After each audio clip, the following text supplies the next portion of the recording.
Hi. Paki-sure nga kung yung angle ko maayos. Pag yan, hindi uulitin natin from the start. Introduce myself. Hi! It's me. Testing the mic. Hello, mic test.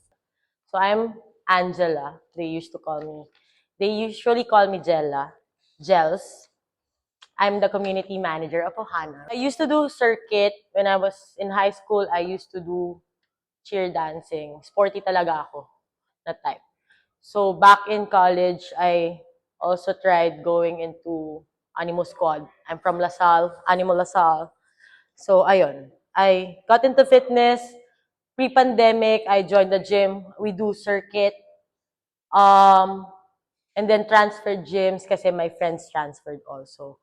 And then I met CrossFit, I think 2 years ago. So surprise, even others from my family doesn't know this yet. I do flying. Yeah, I fly planes now. So I am a current student of Tough Flight. Hi captains. I'm in Manila right now shooting this video. Yun. So I'm a student pilot outside of the gym. I also do my job outside of those life.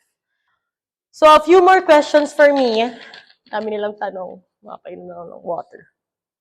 What's your favorite part of being here when no one's watching around? Well, I don't like being alone. It's make me sad.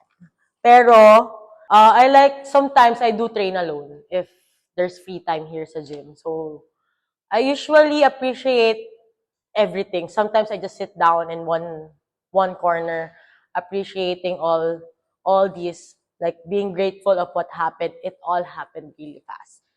Promise, it was really fast.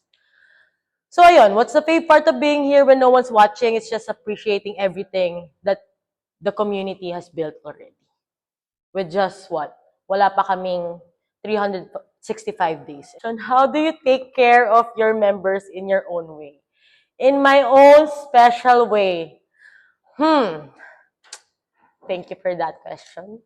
How do I take care of them is how I want to take care of myself also. So how is that? I show up for myself. So I want to show up for others also. How is that? Paano ko ginagawa yun?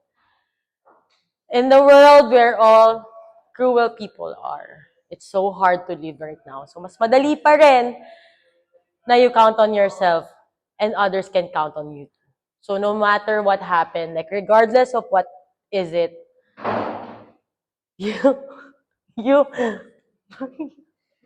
grabe. Grabe! Yung pusa, sobrang laki. So yun, going back, regardless of what's happening, I guess, kahit gaano kahirap yan, I would always show up for them. Count on me kahit naiiyak ako. I guess kahit nung namatayan ako when my best friend passed away, I still wanted to show up for these people. There.